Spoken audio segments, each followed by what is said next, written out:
से पूछे के बाद रउआ से पूछत बानी कि जवन कुछ भी रउआ पीहू के साथ कईनी है नु वो काहे कईनी है। बताई हमरा के रउआ नन्ही से जान खातिर बेरहम कैसे हो गई नी। हमरा केकर जवाब दी ही, केकर जवाब दी ही, केकर जवाब दी ही।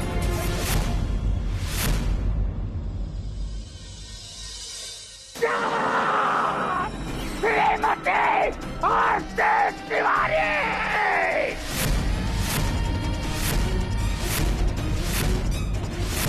जवाब अमरेंद्र तिवारी ना, जवाब हाकिम तिवारी दिया और जवाब दुनिया के ना, जवाब हाकिम तिवारी के मिले।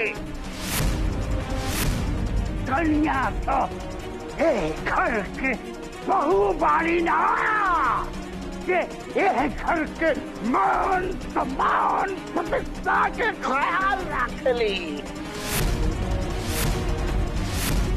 लेकिन तू आज जवान एक बेटी के मां बन करके जवाब मांगे के क्या बोल रहा हूँ, तो हम तहरा के ससुर बन के ना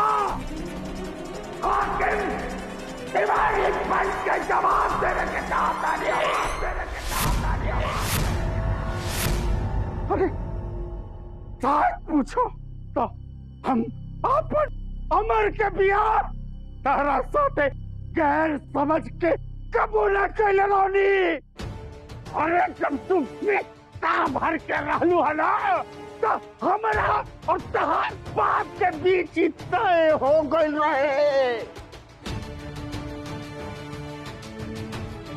कि तू जब बड़ हो खबू तो हम अपना बेटा के संगे तार प्यार रचाई। वे दिहल जवाब हाकिम तिवारी निभौला था निभौला। अरे लात हमारा सामने ताज परिवार के गांव का है।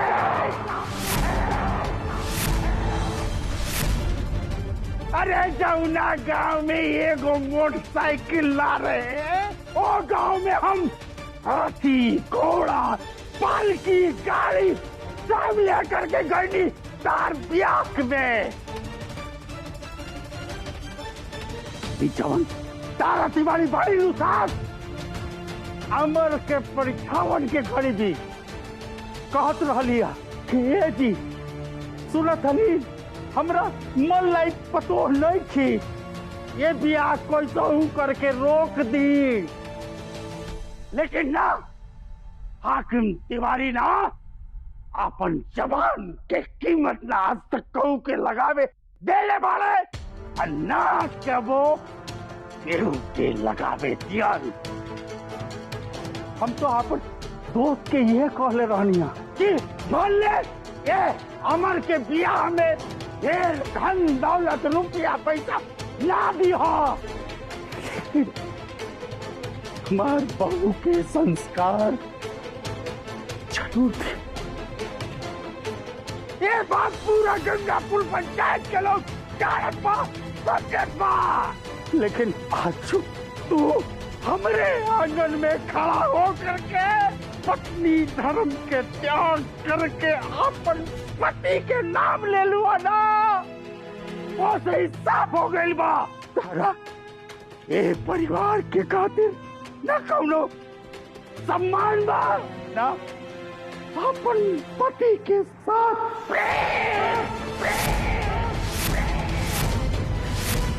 जब तू कहलू हो वो आज तक एक खानदान में कदो बहू ना गई। अरे सब छोट रिश्ता नाता सब आज तू खूंटी पर टांग देले बालू, खूंटी पर पति के नाम अपन मुंह से पुकार कर तो कन्याना हमार नजर में आरती तिवारी हो गई लू।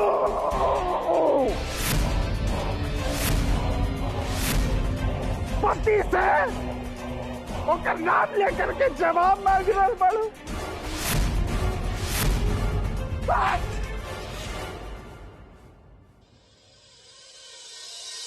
क्षमा करी बाबूजी, लेकिन हम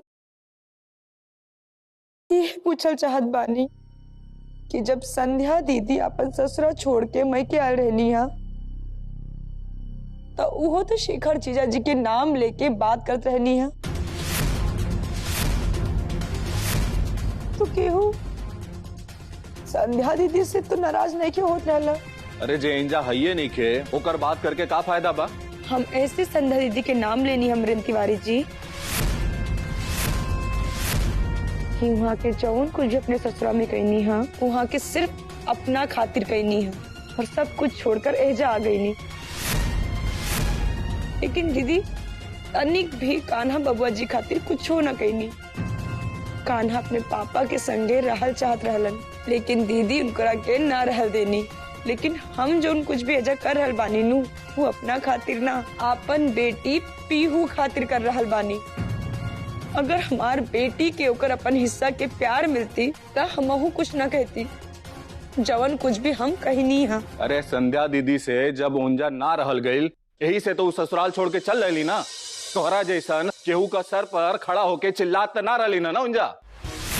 गंगापुर में कान्हा के लेके आ गए रही ना।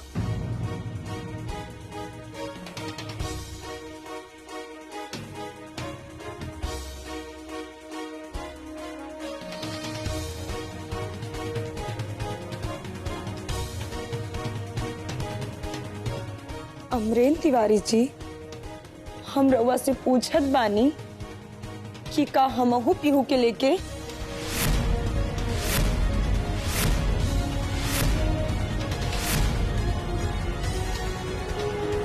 ना, हम पीहू के लेकर ही घर से ना जाए।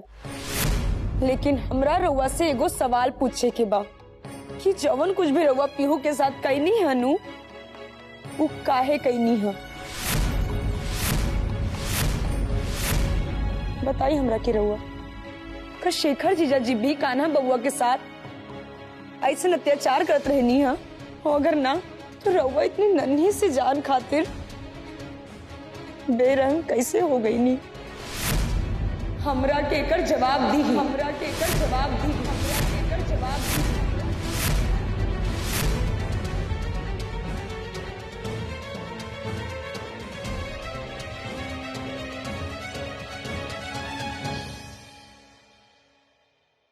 रवा चली हमरे संग अंदर। हमरा के पीहू के लेके रउआ से 100 गो सवाल करे के बा और हमरा हर एक सवाल के सही सही जवाब भी चाहिए, जवाब भी चाहिए, जवाब भी चाहिए। खड़ा काहे बानी अमर जी? चली ना हमरे संगे अंदर, चली। कन्या, मैं शर्म हया धोके पिघल बड़ू का? एक घर में नू तार मनमानी ना चली, बुझलू? आई कुल जन तमाशा करता रू, यह सब क्यों देख रहल बा? यह बहुत बा। भुला गइलू? हाँ? अमर के बाबूजी जन तारा के सजा देत रहला ना, याद दिलाई अच्छा से।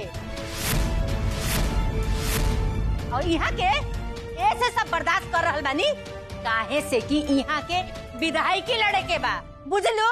नहीं तो जब जेठ दोपहरिया में नू छत पर एक पैर पर जब घामा खड़ा होके के पड़ी नू तो टूटल फूटल डाढ़ी लेकर जब झुराई भूत तब तारा पता चली। नाटक रच रहल बड़ी एक घर में, क्योंकि आतना ना हिम्मत भइला कि अपन मर्द के हाथ पकड़ के लेके जाई के कमरा में सवाल जवाब करे के। चलल बड़ सबके सामने तमाशा करे। छोड़ता हमर बेटा घर। अम्मा जी, आज एक घर में जवन पीहू के संग भइल बा, का ऐसे पहले भी केहू के साथ भइल हा? का बुआ जी के संग या संध्या दीदी के संग ऐसे भइल बा जवन आज हमार पीहू के संग हो रहल बा? एगो 6 साल के बच्ची के संग बार बार झूठ बोलल गईल। ओकर भावना से सैकड़ों बार खिलवाड़ भइल। बताई ना हमरा के कब कोनो बच्ची के संग पीहू से पहले घर में से भइल बा? कौनो जेल के अपराधी जैसन हमार बेटी के हाथ ऊपर करके बांध दियल गई। का कोनो बच्ची के संग ही घर में पहले से भइल बा कि ओकर बाल काट कर ओकर गुड़िया के संग आग में जला दियल गई? जैसे हमार बेटी से पूरे घर भर के चप्पल और जूता साफ करवावल गई। का कोनो बच्ची से पहले ऐसा करवावल गई बा घर में? नहीं के भइल नु ऐसा अम्मा जी। तो का ये सबसे बड़ गुनाह बा अपन पति के नाम लेके बुलावली घर में? एगो बात कही का दीदी, हम माना तनी की रवा जौन कुछ भी कहली है ना सब कुछ पीहू के साथे भइल बा, लेकिन एगो बात बताई, जैसे गुरु के साथ गुस्ताखी कईल गुनाह होला, गुरु के नाम लेवल गुनाह होला, वही तरह एगो पत्नी के अपन पति के नाम लेवल भी गुनाह होला। और रवा तो जानते बानी कि जब सीता जी और द्रौपदी पे संकट आयल रहल तो का सीता जी राम जी के नाम ले रहलिन और ना द्रौपदी युधिष्ठिर के।